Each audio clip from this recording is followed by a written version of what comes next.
Hai HR dan leader, ketemu lagi di channel Ngelola Orang. Pernah nggak sih ngalamin bingung, sulit untuk milih orang, untuk milih kandidat, untuk ditempatkan dalam satu posisi tertentu? Orang dengan kriteria seperti apa sih yang harus kita pilih untuk ditempatkan dalam satu posisi tertentu? Nah, kalau pernah ngerasa bingung, bahkan sampai saat ini sering ngerasa bingung menentukan orang dengan kriteria seperti apa, yuk kita simak cerita berikut ini.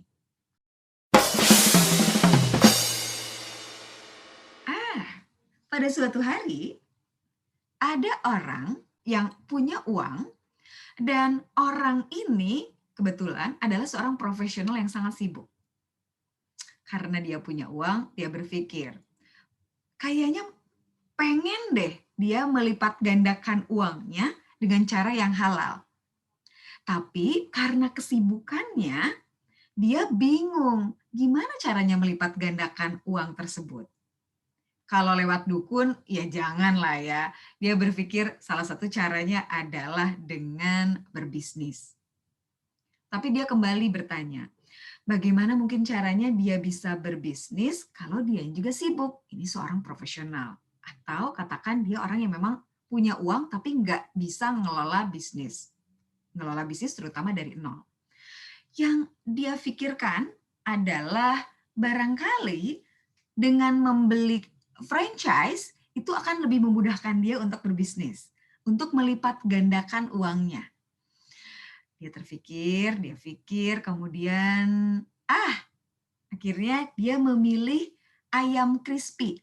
Jadi dia membeli franchise ayam crispy dan dia lalu berpikir bahwa ayam crispy ini banyak dibeli oleh para mahasiswa.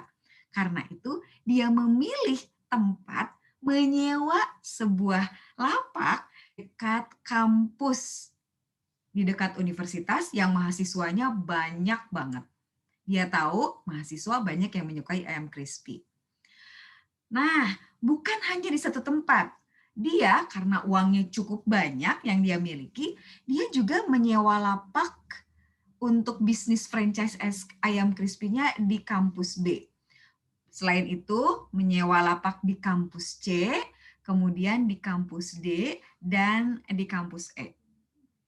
Tadi, seperti yang disampaikan di awal, karena orang ini nggak punya waktu untuk mengelola bisnisnya, akhirnya dia memilih 5 juru masak yang ditempatkan dalam setiap lapak. Juru masak ini sekaligus juga adalah pelayan bagi pembelinya.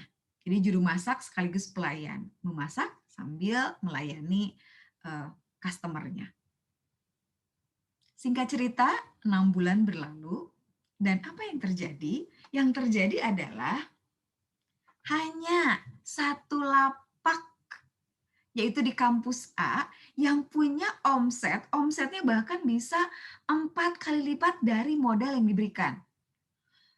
Artinya, profit atau keuntungan yang diperoleh sangat banyak. Apa yang terjadi di kampus B, C, D, dan E, maksudnya lapak di dekat kampus B, C, D, dan E, ternyata bahkan untuk menutupi modalnya aja nggak cukup. Padahal kriteria kampusnya itu sama, jumlah mahasiswanya relatif sama, jumlah customer potensialnya relatif sama. Dia menyadari bahwa kayaknya nih juru masak yang sekaligus pelayan di lapak kampus A ini bagus nih. Dia bisa membuat keuntungan bahkan sampai 4 kali lipat gitu ya dari modal yang diberikan.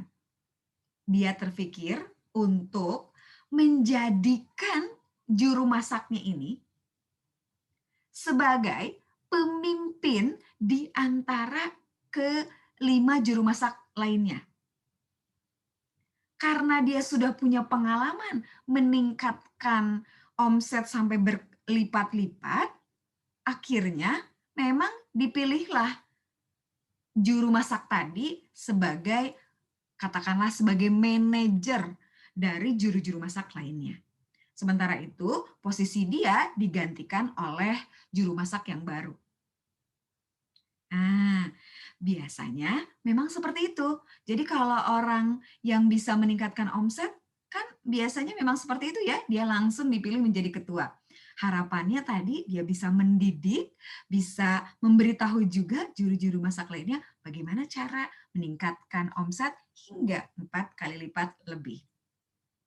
Ini adalah yang dia lakukan, yang si owner-nya tadi lakukan. Memilih juru masaknya tersebut sebagai manajer. Nah, 6 bulan berlalu, apa yang terjadi?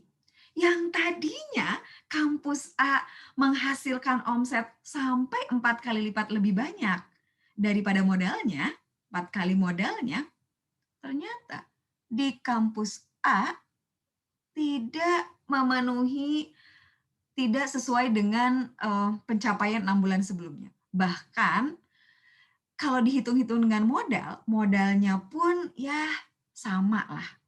Jadi profit yang dihasilkan tidak banyak. Nah, kampus B, C, D, dan E, lapak di kampus B, C, D, dan E, juga mengalami hal yang sama. Tidak ada peningkatan yang berarti. Wow, owner yang tadi punya uang ini bingung. Mengapa itu terjadi? Anda boleh loh menjawabnya. Mengapa itu terjadi? Ternyata dia baru menyadari.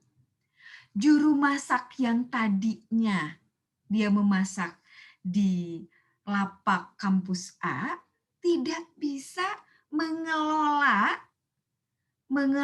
dan mengembangkan juru masak di A, B, C, D, dan E. Dia nggak bisa ngelolanya. Dia juga nggak bisa ngarahinnya, serta ternyata juru masak ini nggak bisa ngajarin. Dia emang jago sih masak, dia emang jago melayani, tapi dia nggak bisa ngajarin, nggak bisa ngarahin, nggak bisa ngebimbing. Apalagi kalau berkaitan dengan pembukuan yang lebih rapi, dia nggak bisa. Owner ini lagi mikir, ternyata ini yang menyebabkan sekarang 5 lapak franchise ayam crispy-nya semua menurun, semua belum ada peningkatan. Wah, karena nanggung ya, udah beli bisnis franchise selama 2 tahun, dan udah nyewa lapak selama 2 tahun, akhirnya dia berpikir, kayaknya ada hal yang harus saya lakukan lagi. Saya akan pilih lagi manajer. Kali ini manajernya adalah manajer yang dia merupakan orang dengan kriteria yang keren. IPK-nya bagus, lulusannya S2, bahasa Inggrisnya juga bagus, dan dia adalah penerima beasiswa. Kebetulan owner-nya dapat dari salah satu kampus. Jadi dia adalah salah satu lulusan terbaik. Bahkan tadi, dia adalah lulusan S2.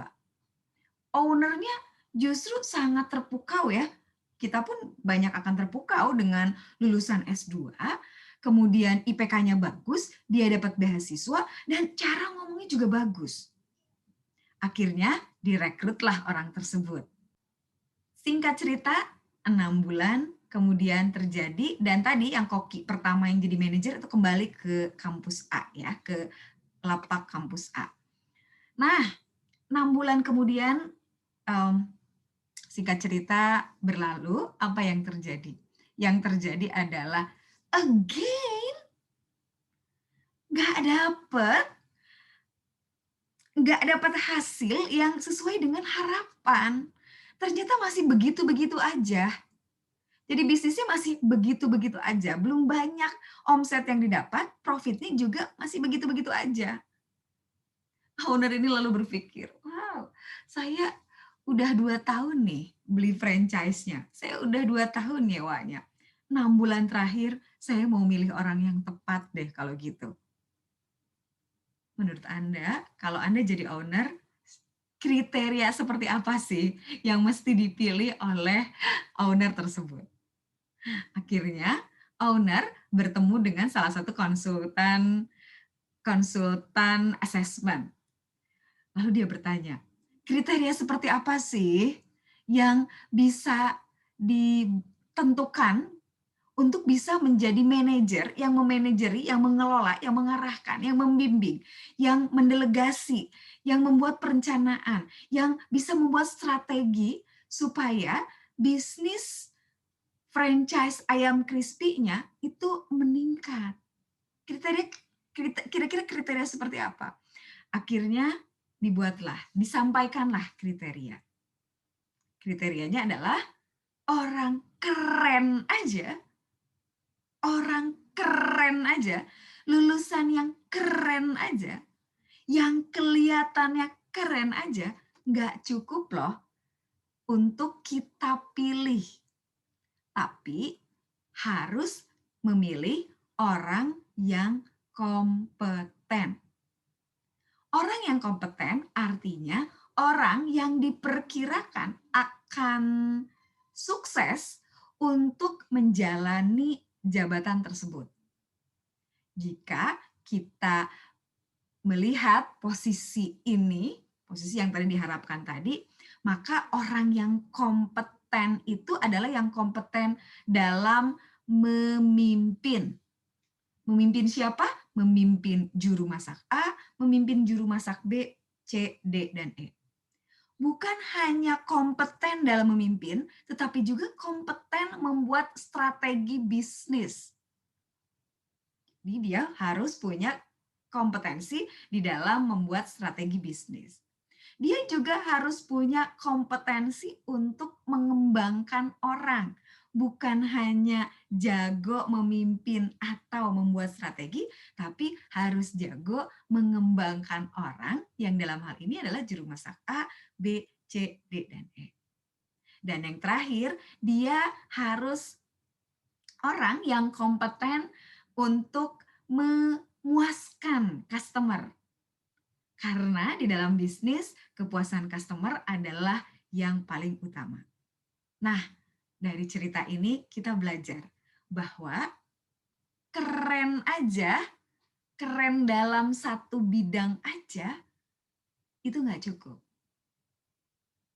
Seringkali kita memilih orang yang paling keren kerjaannya, yang kinerjanya paling tinggi untuk menjadi leader.